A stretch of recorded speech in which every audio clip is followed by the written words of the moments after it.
آج کل یہ شکایت عام ہوتی جا رہی ہے، میرے گھٹنوں میں درد ہے، میرے کولہوں میں درد ہے، میرے بازوں میں درد ہے اور میرے مسلز میں درد ہے۔ کیا آپ لوگوں کو معلوم ہے کہ اللہ رب کریم نے جو 5 وقت کی نماز کا حکم دیا ہے، اس نماز کے میں کتنے فائدے ہیں؟ آج ہم بات کریں گے لمبے رکوع پہ۔ رکوع کرنا کیسے ہے اور اس سے کمر کے موڑوں پہ، آپ کے جوڑوں پہ، آپ کے مسلز پہ، آپ کے باڈی پین پہ کیا اثرات ہیں۔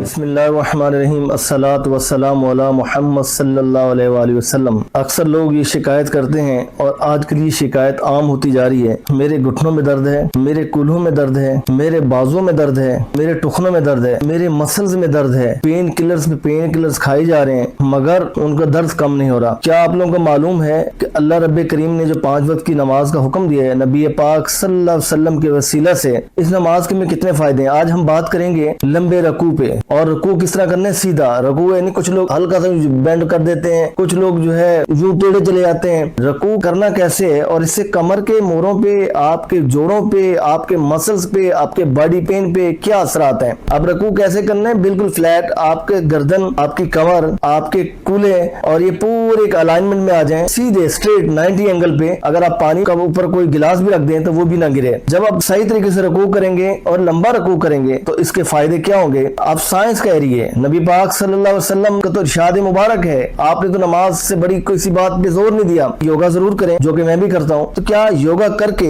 ہم 5 وقت کی نماز سے کیوں محروم ہیں؟ نماز سے بڑی ایکسرسائز کوئی ہے؟ نماز سے روحانی اور جسمانی دونوں بیماریوں کا علاج ہے اور انسان کو قرب الہی بھی ملتا ہے، انسان کی تمام تکلیفیں بھی دور ہوتی ہیں۔ اب جب آپ لمبا رکوع کریں گے 90 اینگل پہ، آپ کا کیا ہوگا؟ آپ کے گردن، کمر یہ بالکل الائنمنٹ میں ہوگی، آپ کے کولے بالکل یہ بیلنس ہوں گے، یہ جوڑ سارے۔ جب آپ صحیح طریقے سے رکوع کرتے ہیں، لمبا رکوع کرتے ہیں، تو جو آپ کے پریشر ہے، آپ کے جو ورٹیبراز ہیں، ریڑھ کی ہڈی کے ڈسکس ہیں، ان میں سٹریچنگ آتی ہے۔ جب سٹریچنگ آتی ہے، جو نرو کمپریشن جس کی وجہ سے پین ہوتا ہے، نروز کی روٹس پہ پریشر کم ہوتا ہے، وہ ریلیکس ہوتی ہیں، آپ کا لوور بیک پین کم ہوتا ہے۔ اور اس سے دوسرا کیا ہوتا ہے، جو آپ کے کور مسلز ہیں، آپ کی کمر کے آس پاس پیٹ کے مسلز ہیں، آپ کی کولوں کے مسلز ہیں، یہ مضبوط ہوتے ہیں۔ ان مسلز کی مضبوطی کی وجہ سے جو اکثر دیکھتے ہیں کہ ڈسک سلپ ہو گئے، جناب ڈسک مسپلیس ہو گئی ہیں، ڈسک ڈسپلیس ہو گئی ہیں اور یہ اب تو آپریٹ کی طرف جانا پڑے گا، یہ خطرات کم ہو جاتے ہیں۔ اور جب یہ مسلز مضبوط ہوں گے، آپ کی کمر کو سپورٹ کریں گے، جو ڈسک کا ڈسپلیس ہونا کبھی ایشوز میں نہیں آئیں گے۔ اس کے ساتھ ساتھ جب آپ لمبا رکوع کرتے ہیں، ایک تو آپ کی کمر کے درد سے کی جان چھوٹی، جب لمبا رکوع کرتے ہیں آپ کے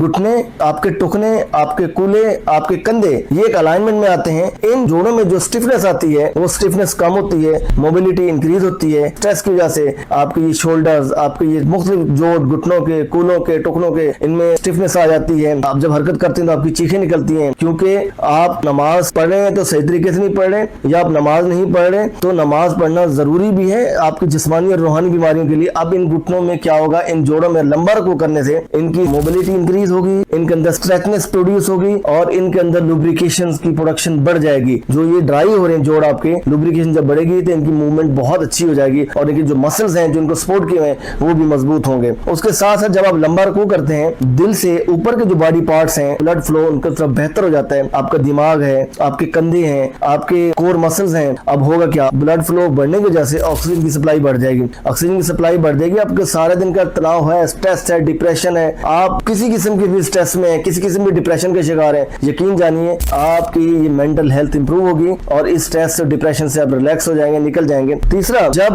آپ رکوع کی حالت میں ہوتے ہیں تو اس میں ہوتا کیا ہے کہ آپ کا پیراسمپیتھیٹک نروس سسٹم جو ہے وہ ایکٹیویٹ ہو جاتا ہے۔ اب یہ نروس سسٹم کیا کرتا ہے؟ یہ اب نارمل ہارٹ بیٹ کو ریگولر کرتا ہے، بلڈ پریشر کو نارمل کرتا ہے اور اس کے ساتھ ساتھ بلڈ کے مسلز کو مضبوط کرتا ہے اور آپ کو سٹریس سے نجات دلاتا ہے۔ اور اسی طرح آپ کا یہ جو نروس سسٹم ہے، پیراسمپیتھیٹک نروس سسٹم فعال ہونے سے آپ کے خوشی کے ہارمونز پروڈیوس ہوتے ہیں، کارٹیسول جو سٹریس ہارمون ہے اس کی پروڈکشن کم ہو جاتی ہے تو آپ سٹریس سے بھی نکل جاتے ہیں اور اسی طرح آپ دماغی اور جسمانی طور پر ایک تو سٹریس سے آزاد ہوتے ہیں، دوسرا آپ اسٹرانگ ہو جاتے ہیں۔ تو یہ جو نماز کے اندر رکوع ہے اس کو صحیح طریقے سے ادا کرنے کے کتنے سائنسی فائدے ہوتے ہیں۔ دوسرا، جب بندے اس رکوع میں جاتا ہے، پڑھتے سبحان ربی العظیم، میرا رب سب سے بڑا ہے، عظمت والا ہے، تو اس بندے میں تکبر ختم ہوتا ہے کہ انسان مٹی سے بنا ہے اور انسان میں عاجزی پیدا ہوتی ہے، ایگو ختم ہوتی ہے، روحانی اور جسمانی بیماریوں سے اس کو شفا ملتی ہے، جو آج سائنس آپ کی چیخ چیخ کے پکار پکار کے کہہ رہی ہے نماز کے کیا فائدے ہیں۔ تو یہ مسلم ہمیں پراؤڈ کرنا چاہیے، فخر کرنا چاہیے کہ اللہ نے ہمیں مسلمان پیدا کیا، لیکن مسلمان ہونے والی ہمارے اندر خصوصیات بھی ہونی چاہیے اور اللہ اور اللہ کے رسول کی اطاعت بھی کرنی چاہیے۔ جب اللہ اور اللہ رسول کے احکامات مانیں گے، یقین کریے ٹوٹل ہمارے فائدے کے لیے۔ یہ جو میڈیکل سٹورز میں فارمیسیز دیکھیں لائنیں لگی ہوئی ہیں، فارماسیوٹیکل کا بزنس راتوں رات یہ ڈبل ٹرپل ہو جاتا ہے، یہ ہماری نااہلیوں کی وجہ سے ہو جاتا ہے۔ پھر ہم مختلف قسم کے پین کلرز لے رہے ہیں، کبھی اینٹی بایوٹکس لے رہے ہیں، اسٹیرائڈز لے رہے ہیں، باڈی کو تباہ کر رہے ہیں، وقت سے پہلے مر رہے ہیں۔ تو آ جائیے اللہ اور اللہ کے رسول کی اطاعت کی طرف، یہ سارے درد آپ کے ختم ہو جائیں گے۔ اجازت دیجیے، اللہ حافظ۔